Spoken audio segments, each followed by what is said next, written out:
r/AskReddit. Republicans who will not be voting for Trump this time around. What was the breaking point for you? Pre-impeachment I was never all that angry. I never voted for him to begin with, and I wasn't planning to this year either.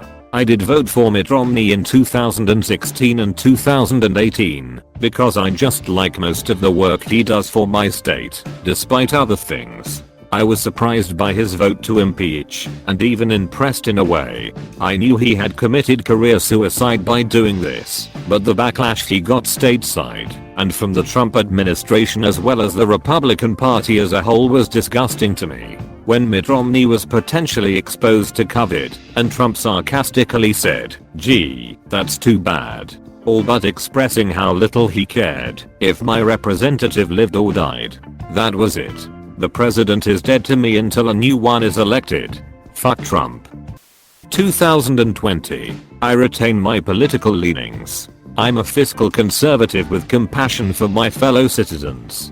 I consider myself an independent and functionally I have been what I would consider a moderate conservative. Still am. I value differences of opinion and believe that our collective ideologies make us stronger. We don't need to be a nation of only liberals or conservatives, of only socialists or capitalists, of only whites or Hispanics or Asians or blacks. I believe now and always have believed that the diversity of Americans makes us stronger, gives us more answers, allows us to come to greater stability in our society. We have more to contribute because of our diversity. I have for years watched, with growing concern, the division in our society and our politics. I'm 59 years old, and we seem much more partisan than I remember. It used to be that lawmakers could disagree civilly and debate vigorously while maintaining respect and the ability to work together. Now it seems like we have a culture of opinionated my way or the highway. When we encounter this in our various neighborhoods, we have coined a name for this kind of individual, a Karen. This year starting with the evolving COVID pandemic, and then spilling into and snowballing with the response of our public servants to the civil rights protests, I have seen a complete lack of diplomacy and leadership. At this moment in time, what our nation needs most desperately is not politics, but the ability to lead. We are desperate for a leader to settle down the national emotion, to acknowledge the legitimacy of BLM, to lead us in introspection, and to lead us forward in constructive ways, to unite people of all races, cultures, and politics. What we have is a Karen who gets in our face, self-righteously shouts at us, intimidates, and refuses to listen. Our president Karen has systematically divided us when we need most desperately to be unified. He has riled us up when we have needed settling down. He has blustered when we needed introspection, and has threatened when we needed leadership. The saddest thing is that our country right now is experiencing the greatest civil rights renaissance of my generation. This would be much less painful with leadership, but it is going to happen anyway because it is the right thing to do. Karen has mismanaged the office of president. He has utterly failed to lead, and he will lose the election this fall by historic and unprecedented margins. We have 6 months to endure President Karen. The good thing is, look around. People are uniting in amazing ways anyway. I believe the vast majority of Americans are behind #BLM and civil rights with equal protection under the law. I believe peaceful discourse on these issues is up to us. It certainly isn't going to be helped along by President Karen. Luckily, we the people have that ability in us, even if President Karen does not. Edit. Thank you very much for the upvotes, awards, and the kind comments. If you read through the comments, you will see positive thoughts from both sides of the aisle, which very much is an encouragement to me and supports the idea that people with differing views and ideas can still care about issues while retaining their respect for each other, acknowledging their collective wisdom, and celebrating their common ground. Pay attention, Mr. President. When I realized his words had no meaning. You literally can't trust anything he says. It could be blatant lies and he wouldn't care at all. It's dangerous. I was on the executive board of my college's Republican Party organization. It's been a long couple of years. My family and some friends though will still try to justify what he says. He's just trolling the liberals. He's getting back at the fake news. Edit. I commented this further down. I added it up here for more context on my post. The last presidential election was the first time I could vote. I've grown up in a red state. My family watches Fox News. I went to a really conservative church. It took a couple years of college to snap me out of it. I'm pretty moderate now. It's a microcosm of thinking and hate where you have to keep making excuses and justifying his actions to continue to be sane. That's where the alternative news networks come into play. They make people think they're the victims. That the liberals and George Soros are trying to take our guns and disrespect our flag. All protesters are rioters, etc. I was raised in an ultra-conservative family. I only started to pay attention to politics during Obama's presidency, which I was promised would result in Sharia law being imposed on America. I saw Fox, my parents, and those around me rail against Obama every day, listing off the various ways he would destroy the country. I cast a vote for Trump knowing that in a blue state it didn't really matter, so I didn't have to question/research it, and figured he would lose anyway, absolving me of any blame for a Clinton presidency. My biggest regret is making the popular vote closer. My family, Fox, and those around me have all completely rejected their values to follow Trump every day he does something they vowed Obama would do to ruin the country, and they twist themselves explaining why it's actually a good thing. My good wholesome Christian family members are now some of the most genuinely racist and least intellectual people I know. But there are other siblings like me as well, and they give me hope. It took me about 3 months of being a casual follower of politics to start being involved in local elections, driving an hour plus to vote, and actually paying attention. I've, hopefully, started to make up for my mistake by voting more intelligently in the last primary and having discussions with the siblings that are asking similar questions. I can say without hesitation that people who are voting for Trump are either utterly politically apathetic, formerly me, or filled with hate, whether they think about it or not. He simply isn't an intelligent vote with all we've seen. Edit. Added some context to the first paragraph to clear some confusion. Annoying non-stop Twitter ants, egomaniac, lack of empathy, divide and conquer mentality, tyrannical, White House turnover rate. Yeah, there's typically some that resign in politics, but wow. Front door is now a revolving door. Any high-ranking official that gets excited to work with/for him does, and then goes running screaming, resignation, and then says he's imbalanced, unethical, conniving, and divisive. All of his friends are either doing time in the Pokiaka prison, too many to list, or dead. Epstein. He was just inspecting the underground bunker. Cowardly and weird. Walk to the DC church, surrounded by police, SWAT, USSS, and snipers, to hold the Bible upside down. He doesn't give two shits about religion. I live near him. I can't believe what he said about POW John McCain. He likes people who don't get caught. Punch him in the face. I'll pay your legal fees. We've gotten a good picture now about exactly how this maniac rolls, and it is not good. When the country is going to hell in a handbasket and we need to hear from our leader, presidential address, he's absent or says something super fucked up on Twitter to make the situation worse. We need someone a lot more emotionally and mentally mature to deserve residing at 1600 Pennsylvania Avenue and properly handling the economy like a boss, nurturing peaceful and strong foreign relations, and creating as a leader an environment for us, for the people of the United States of America, to feel that we are united and all in this together, to make this the fantastic and strong nation that it is. I didn't vote for either candidate last election. It was like voting for Dumb or Dumber. Palm Beach, registered independent NPA. I didn't want to, thought the Democrats all looked ridiculous, but now voting forbidden. There were so many early on.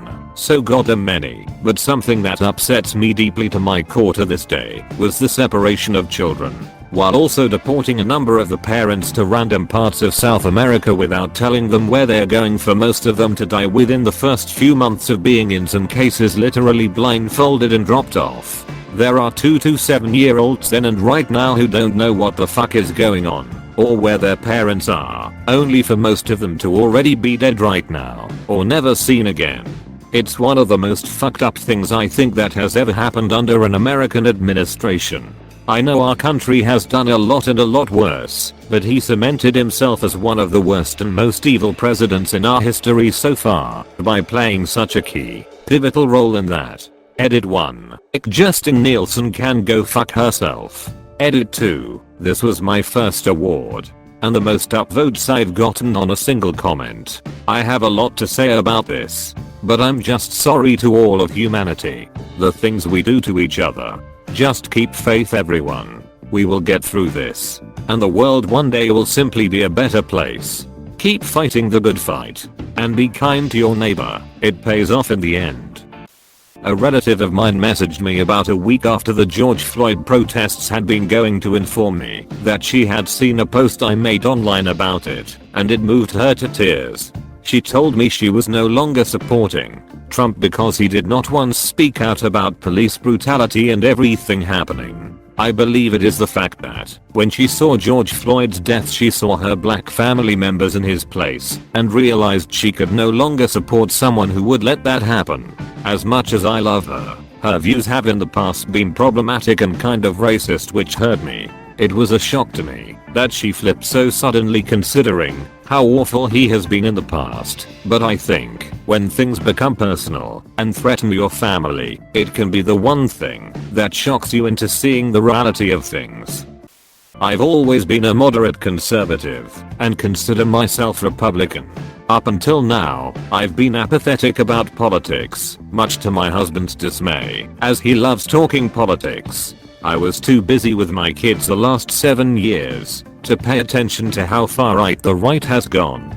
I knew Trump did bad things, but didn't have the mental energy to dig into it. Then, I got deeply sucked into reading and informing myself about the spread of the coronavirus when it started in Asia. Trump did one bad thing after the next, crippling our response and confusing the public.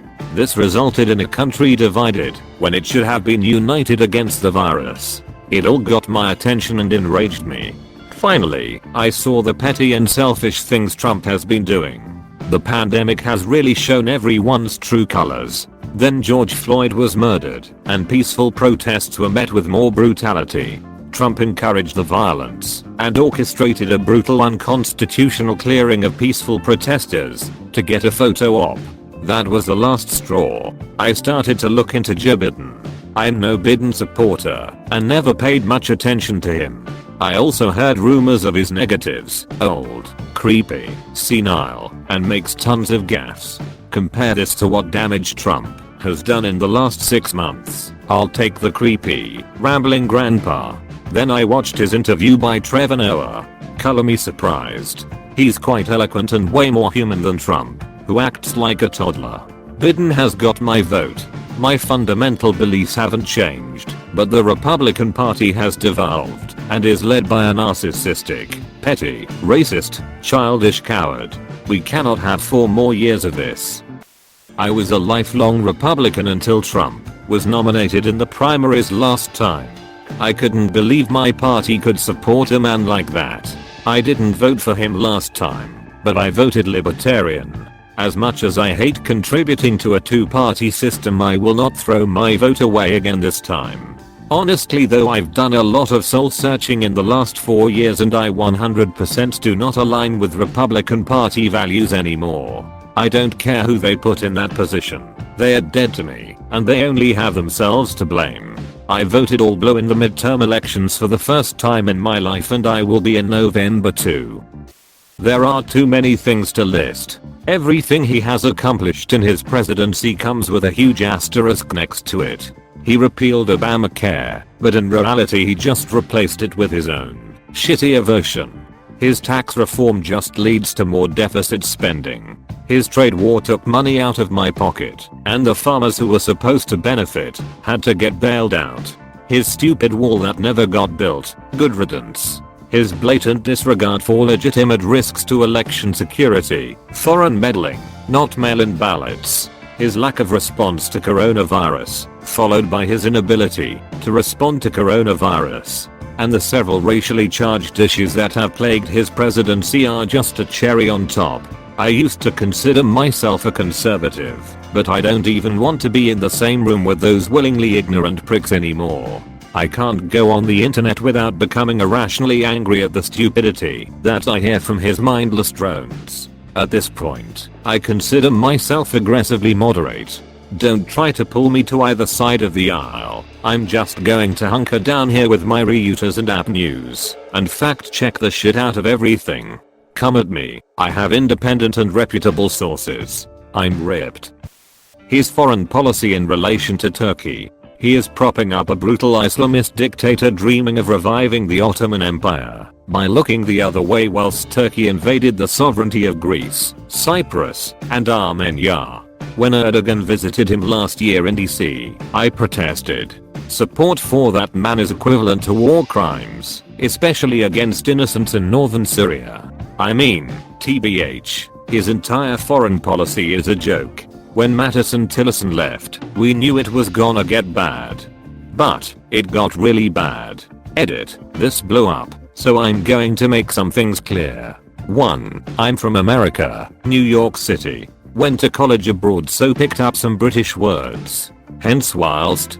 2. I'm not only criticizing Erdogan, but the Turkish state in its current incarnation, that helped organize oil transport out of Syria to help ISIS, still illegally occupies half of Cyprus, refuses to admit genocide, threatens Greek islands with invasion, and keeps its border shut with Armenia, to help Azerbaijan economically dominate Armenia.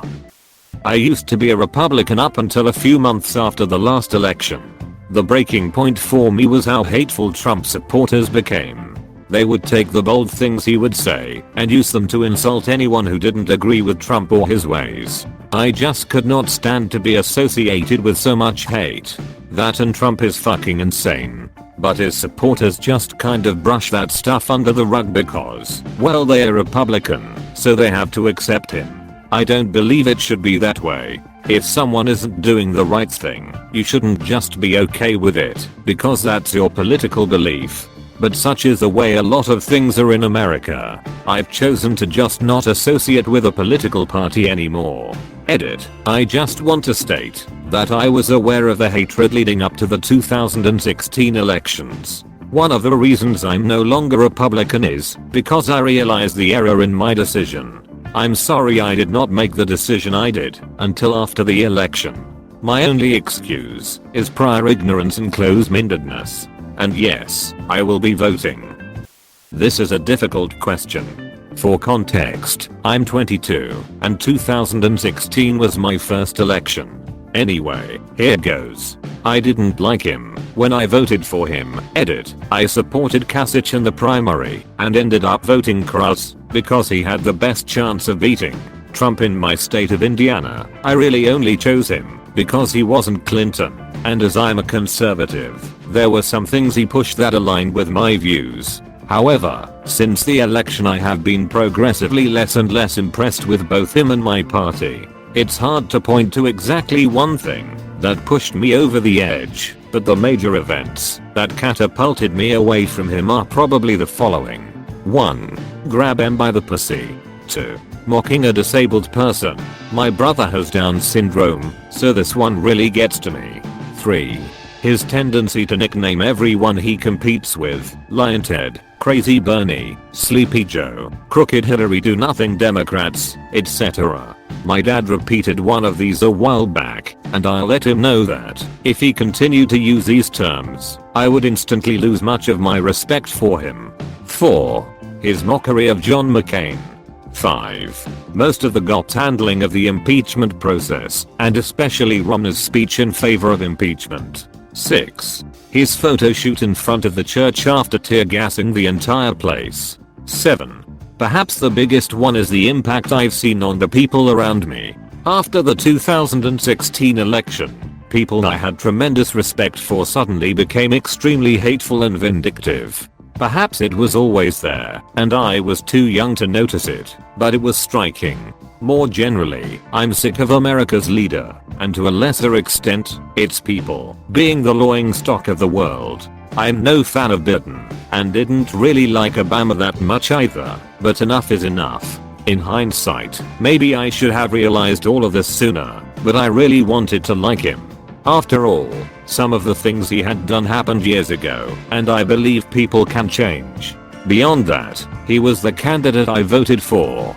I wanted to be right. There were a handful of things he did that I agree with, and I clung to those, hoping that I could stand behind them, if nothing else. But after all this, I could not ignore his transgressions. Barring something extraordinary, I will be voting blue come November. I will not be looking forward to Thanksgiving with my parents this year. Edit. A lot of people have asked how I could vote for him to begin with, since several of my points occurred before the election. I don't really have a good response to this, but I was 18, and my political knowledge came pretty much entirely from my family, who were staunch conservatives, and got me to think that Clinton was basically the worst thing since genocide. So since I agreed with some of Trump's political ideas, I was able to overlook 124 at first in an effort to keep Clinton out of the White House. By the way, I still believe my family are wonderful people, just very misguided on this particular issue.